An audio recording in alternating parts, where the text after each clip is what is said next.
السلام علیکم دوستو، آج ہم بات کرتے ہیں کہ محمد بن قاسم کون تھے۔ محمد بن قاسم طائف کے ایک قبیلے سے تعلق رکھتے تھے۔ والد کی وفات کے بعد آپ کی پرورش آپ کی ماں نے کی۔ حجاج بن یوسف نے اپنے بھتیجے محمد بن قاسم کو جنگی تربیت دی اور حکمرانی کرنے کے طریقہ کار بتائے۔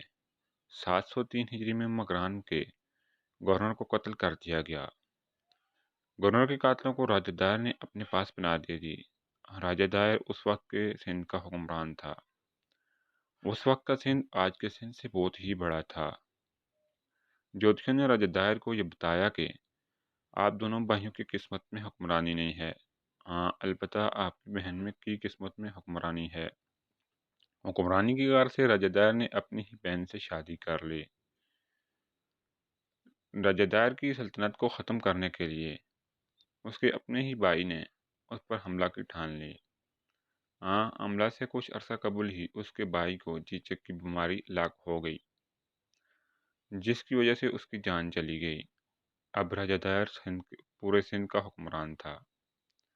سری لنکا سے ایک جہاز کچھ قیمتی تحائف اور تجارت کا سامان لے کر حجاج بن یوسف کی طرف آ رہا تھا کہ راستے میں اس کو بحری قزاقوں نے لوٹ لیا۔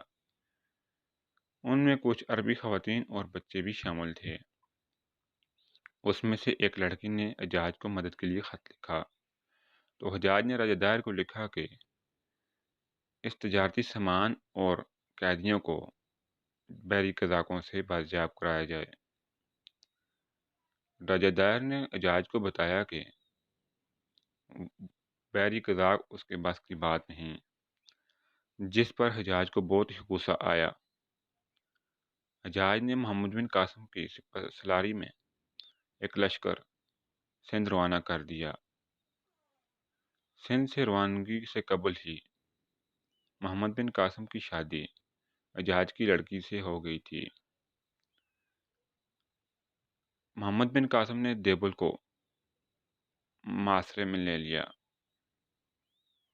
اور دریائے میران راجہ دائر کی فوج کو پار کرنے نہ دیا۔ وہاں پر ہندوؤں کا ایک مندر موجود تھا۔ ہندوؤں کا یہ یقین تھا کہ جب تک مندر پر لگا ہوا جھنڈا موجود ہے، ان کا کوئی بھی کچھ نہیں کر سکتا۔ ایسے میں مسلمانوں نے منجنیقوں کی مدد سے اس جھنڈے پر حملہ کر دیا اور جھنڈا گر گیا۔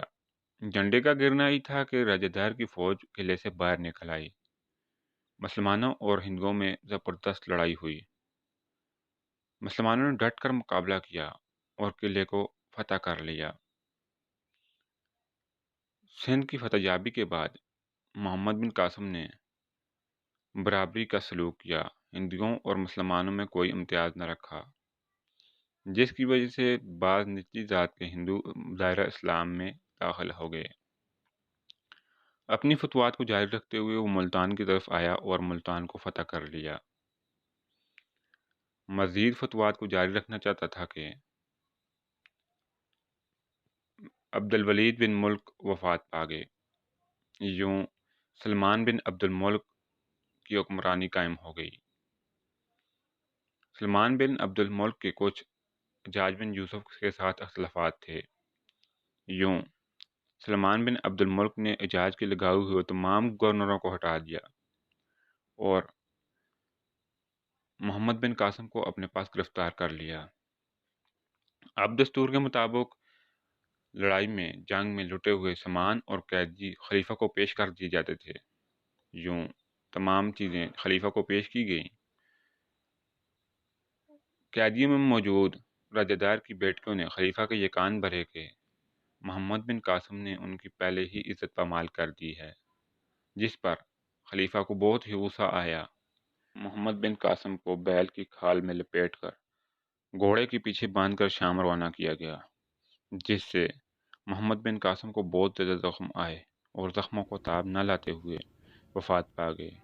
جب سلمان بن عبد الملک کو راجہ دائر کی بیٹیوں کی سازش کے بارے میں پتہ چلا تو ان کو زندہ دیوار میں چنوا دیا گیا۔